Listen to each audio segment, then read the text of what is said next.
In a previous video, I talked about how Israel has planted hundreds of millions of trees to cover up the ruins of Palestinian villages that Zionist forces destroyed during the 1948 nakba.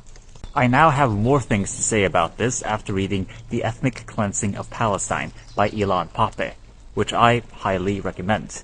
It goes into harrowing detail, month by month, of what happened in Palestine from December 1947 to the summer of 1949.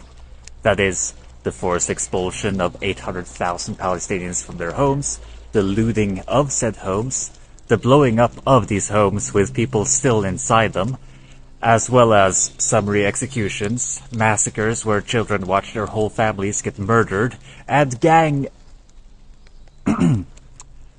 And, the topic of this video, the immense forests that Israel planted to hide evidence of all this.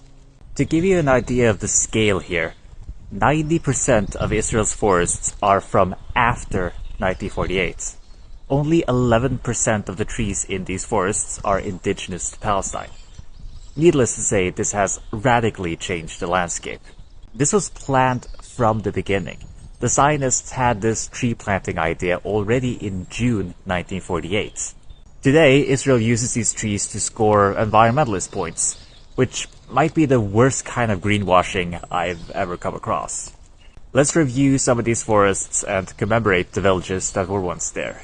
The Beraya forest in northern Israel covers the remains of 6 Palestinian villages. ديشوم علمة قديتة عمقة عين الزيتون بيريا. The Ramat Manash Park covers up no less than 11 villages. اللجون المنسي عين المنسي الكفرين البطيمات خبيزة داليت الروحة سبارين بريكة السنديانة الزينات.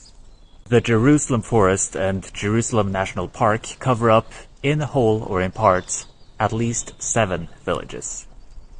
عين كارم صوبة سطاف الجورة بيت الميس بيت محسير دير ياسين.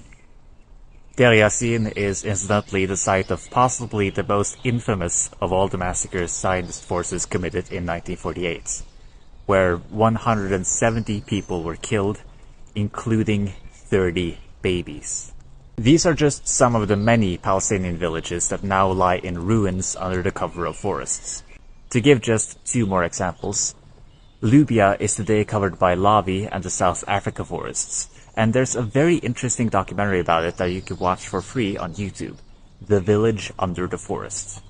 Then there's Amwas, now covered by the Kanda Park. As you can see, the before and after pictures here are stark. Amwas was destroyed in 1965, which shows that the ethnic cleansing and the tree planting that came with it didn't end in 1948.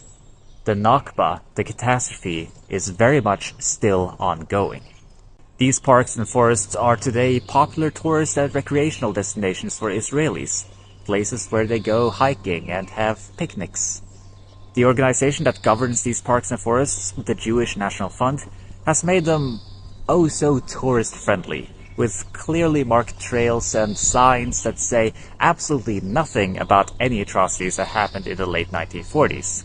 The ruins that are still clearly visible, because these artificial forests can only hide so much, why, those must be from ancient biblical times, you see. Palestinians? What are you talking about? Not only are Palestinians denied the right to return, but the forests make sure there's not much to return to.